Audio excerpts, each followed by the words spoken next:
नीलफरी के सफ़र में मेरी हमसफ़र बनी पहाड़ों की शहज़ादी ये 4x4 जीप।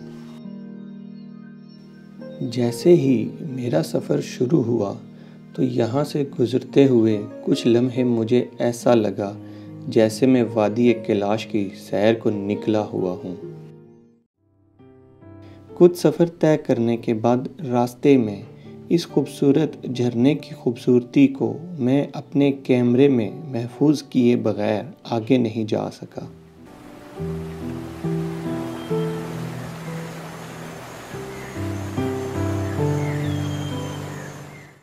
मैं पहाड़ी इलाकों में गाड़ी की छत पर सफ़र करना पसंद करता हूँ क्योंकि यहाँ से दौरान सफ़र कुदरती खूबसूरती से लुत्फ़ अंदोज़ होने का एक अपना ही मज़ा है।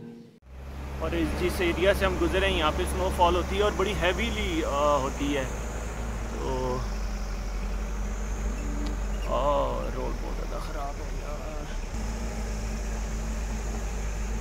ये देख सकते हैं आप यहाँ की रोड, जो स्पेशली नीलफरी की रोड है वो ऐसी है। तो यहाँ पे आप अगर आपके पास 4x4 गाड़ी है तब भी आप कोशिश करें कि यहाँ पे लोकल्स को हायर करें, क्योंकि बहुत से लोग होते हैं जिनको ऐसी रोड्स पे ड्राइव करने का एक्सपीरियंस नहीं होता। और मैं यही कहूँगा कि ऐसी रोड पे कभी भी विद फैमिली आपको एक्सपीरियंस नहीं करना चाहिए आके। Oh my goodness. तो इस वक्त हम एक दरिया से गुज़र रहे हैं, तो बेसिकली तो रोड नहीं है, मुश्किल हो गया जहाँ पे बैठना। तो ये बेसिकली तो एक रोड नहीं है, लेकिन दरिया ने जो रोड थी वो आई थिंक बहा दी है, यहाँ पे ख़त्म कर दी है।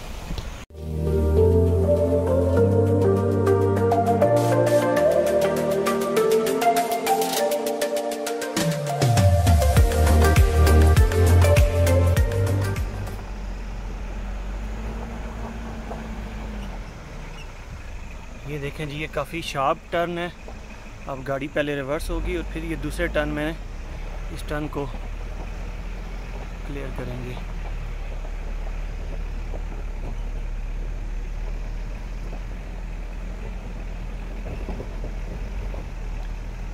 अब तो आपको अंदाज़ा हो गया होगा देख के कि मैंने क्यों कहा था कि यहाँ पे सिर्फ 4x4 गाड़ी ही चल सकती है, अदरवाइज़ या तो आप पैदल आएँ या फिर आप जीप पे आएँ।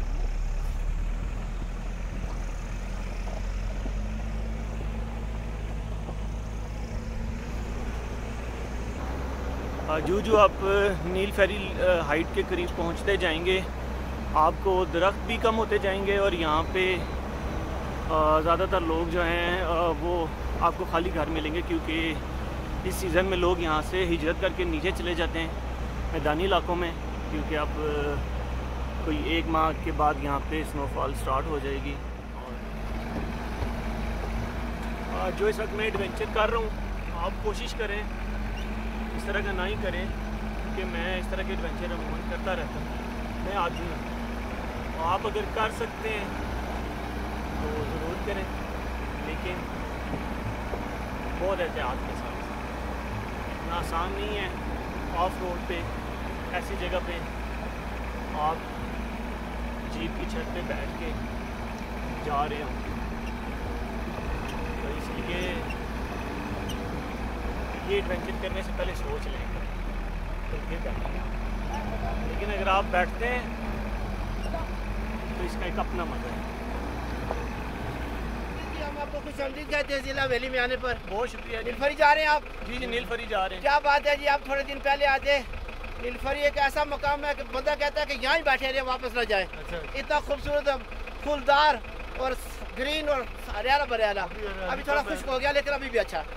लेकिन आप नीलफरी जाएंगे ना जी जी, एक फुरलांग थोड़ा आगे जाएंगे तो आगे वाला एरिया जब देखेंगे तो आप देखेंगे सुभान अल्लाह, ये कौन सी दुनिया है।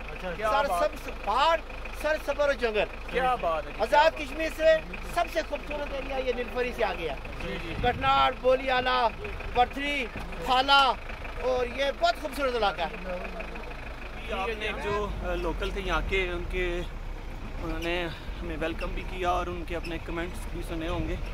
और उन्होंने जितनी बातें की हैं, मैंने जितना इनको नील फेरी को पिक्चर्स में वीडियोस में देखा था और जो उन्होंने यहाँ पे आके नील फेरी के बारे में बताया, तो मेरी तो एक्साइटमेंट और ज़्यादा बढ़ गई। और खुशी इस बात की है कि हम क्योंकि अभी कुछ देर में इंशाल्लाह नील फेरी पहुँच जाएंगे।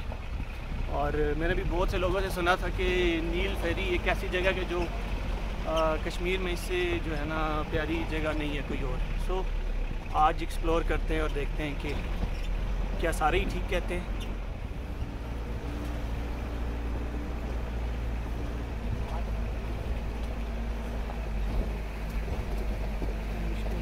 ये देखें जी, इतनी डेंजरस रोड है यहाँ पे लोग टायर भी स्लिप करे गाड़ी के।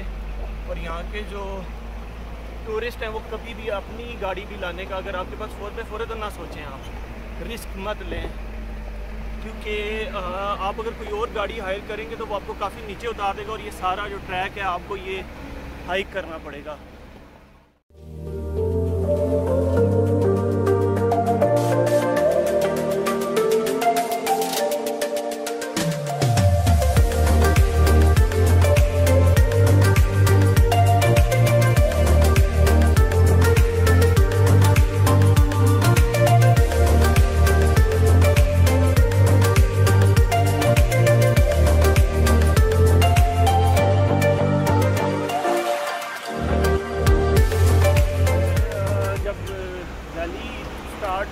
तो मैंने तो डिसाइड कर दिया कि मैं छत पे सफ़र करूँगा बैठ के, लेकिन इश्तियाक भी आ गया मेरे साथ।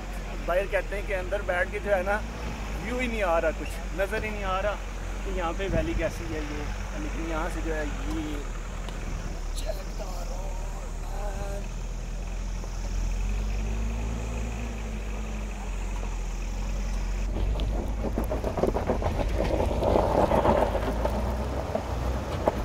पीछे ले आके फिर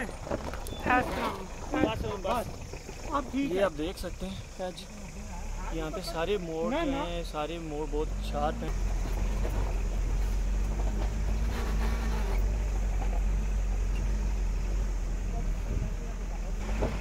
बहुत मुश्किल रोड है भाई, बहुत, और खतरनाक रोड है बहुत ज़्यादा।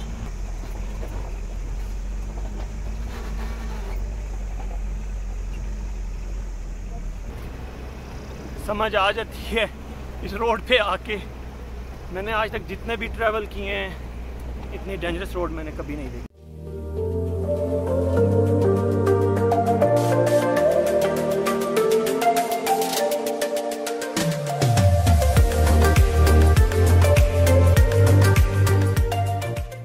इस वक्त हम वहाँ पे पहुँच आए हैं जहाँ तक गाड़ी आ सकती थी।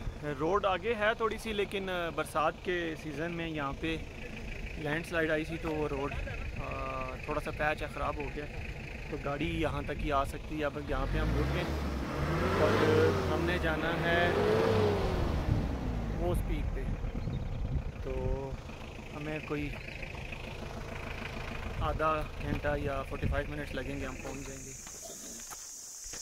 और जिसकी मैं बात कर रहा था, तो ये देख सकते हैं आप, यहाँ पे लैंडस्लाइड आई है और इसने जो है रोड को अपने साथ ले गई है ये स्लाइड, तो इस वजह से जो गाड़ियाँ हैं ना वो इससे आगे नहीं जा सकती। तो अनफॉर्चुनेटली हमें यहाँ पे ही उतरना पड़ा है। अगर ये ना आई होती स्लाइड तो हमें भी और हाइट पे हम जा सकते थे जीप पे। तो खैर जो आगे वो भी काफ़ी, अब बाकी जो सफ़र है हमारा वो पैदल ही है। ये जो भी आपने लैंडस्लाइड देखा है एरिया यहाँ पीछे, तो मैंने इसलिए आपको स्पेशली दिखाया है। इसको इमेजिन करना काफ़ी जो एक है ना अनबिलीवेबल बात है, क्योंकि मेरे साथ आज से कोई 10 साल पहले स्कर्दू में सोशल लेक से हम चिलम चौकी से होते हुए अमस्तौर जा रहे थे, तो रास्ते में वैली आती है, बहुत खूबसूरत वैली थी, मुझे नाम नहीं अब उसका याद।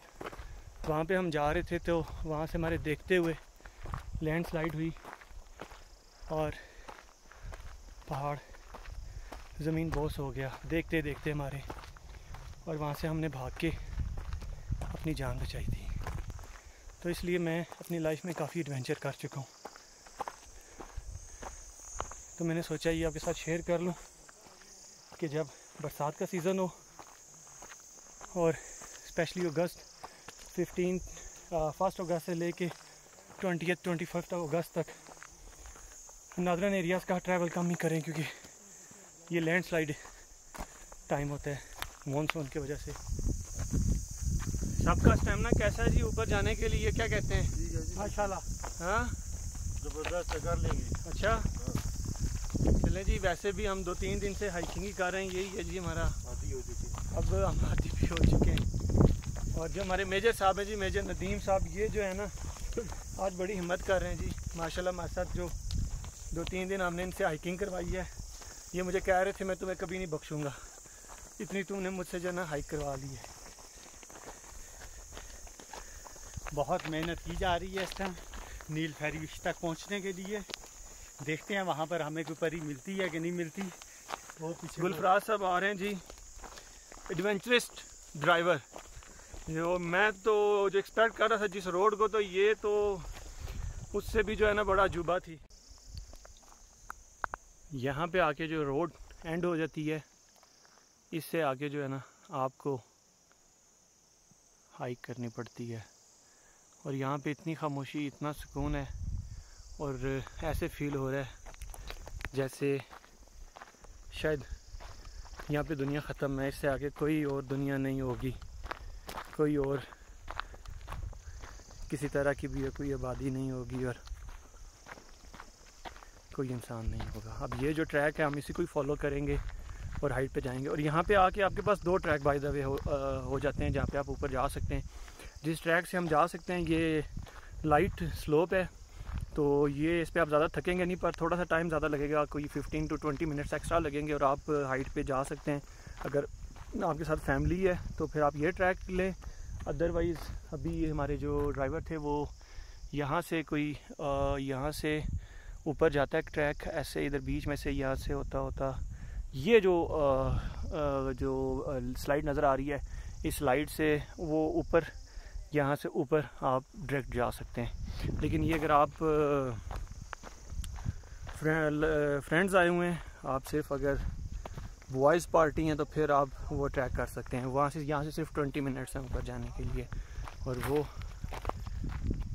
मेरी टीम जा रही है और हमने इजी जो है ट्रैक उसको चूज़ किया जाने के लिए।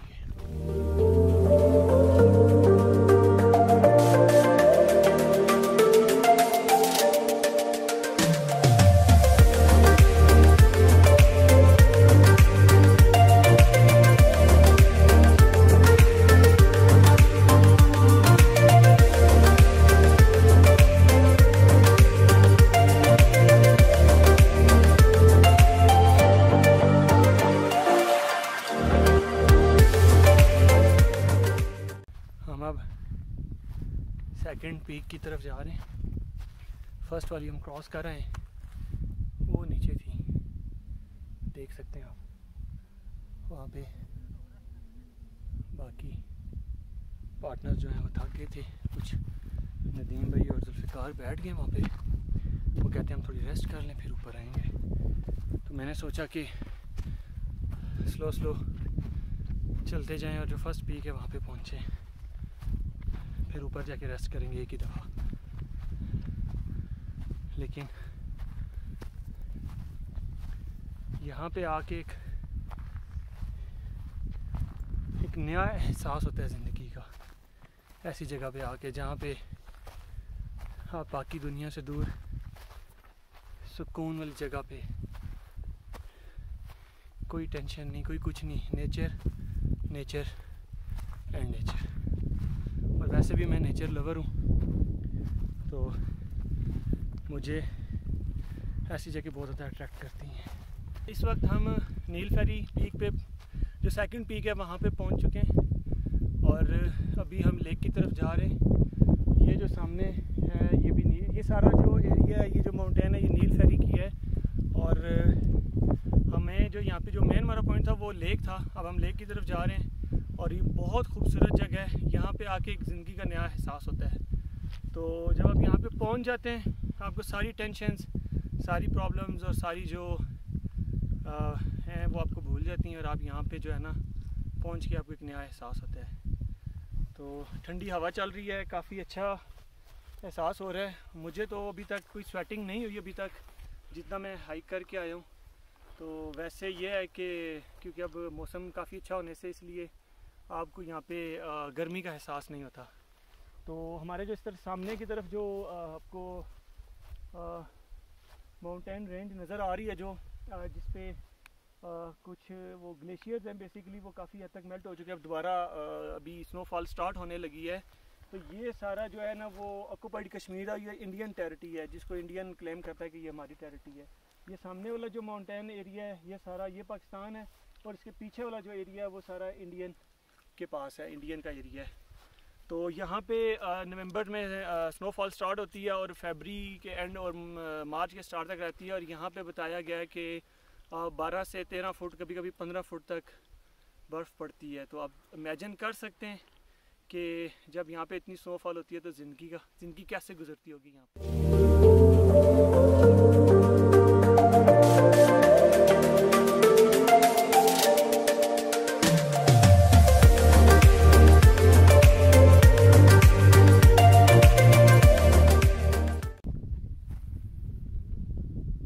वो रही लेक।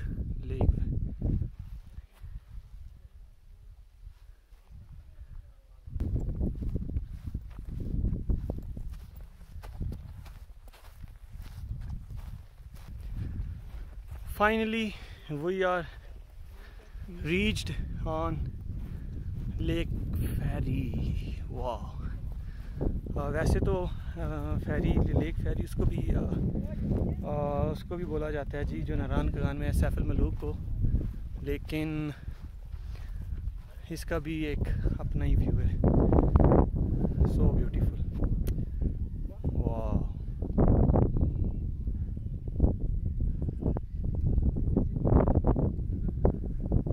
बेसिकली जी ये नेचुरल लेक है, इसको किसी ह्यूमन पावर ने नहीं डेवलप किया हुआ।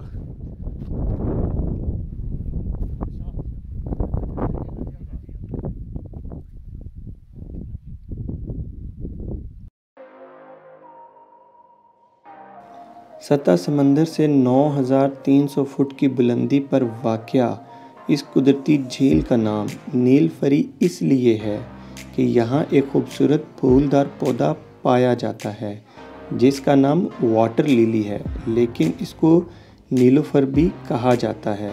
बस इसी मुनासबत से इस झील का नाम नील फरी रख दिया गया।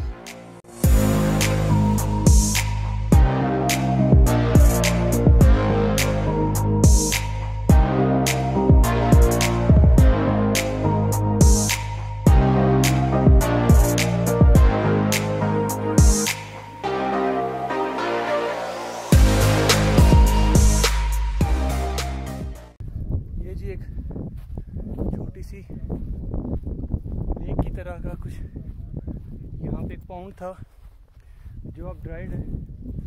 ये बेसिकली जो बरसात का पानी होता है वो यहाँ पे ठहर जाता है और ये पॉन्ड की शक्ल में ठहरता है। और यहाँ से उतरते हुए आपको बहुत ज़्यादा एहतियात करनी पड़ती है, क्योंकि ज़रा सा भी पाँव स्लिप हुआ आपका और आप इससे आगे फिर सारी खाई है। ज़ख्मी आप बहुत बुरे हो सकते हैं, क्योंकि इन सब स्टोन की एजेस बहुत शार्प है, ये देख सकते हैं आप। तो ये स्टोन जो है ना शार्प एजेस हैं, ये काफ़ी ज़्यादा ज़ख्मी कर सकते हैं। तो इसलिए यहाँ से उतरते हुए बहुत ध्यान रखना पड़ता है। फ़ैसला किया जो रास्ता था हम उससे भी एक शॉर्टकट लगा रहे हैं। यहाँ से सीधा नीचे हम इधर जा रहे हैं, इन झाड़ियों में, इनमें क्योंकि हमने जाना था उस एज से होते हुए वो नीचे से। तो हमने कहा चले शॉर्टकट लगाते हैं और हम सीधा वो रास्ते पे जाते हैं। तो आप देख लें कैसा रास्ता है। अब हम क्योंकि डिसाइड कर चुके हैं जाने का, वो देख सकते हैं। कुछ तो नीचे पहुंच गए, मैं सबसे पीछे हूँ और मैं भी रास्ता ढूंढते हुए जा रहा हूँ।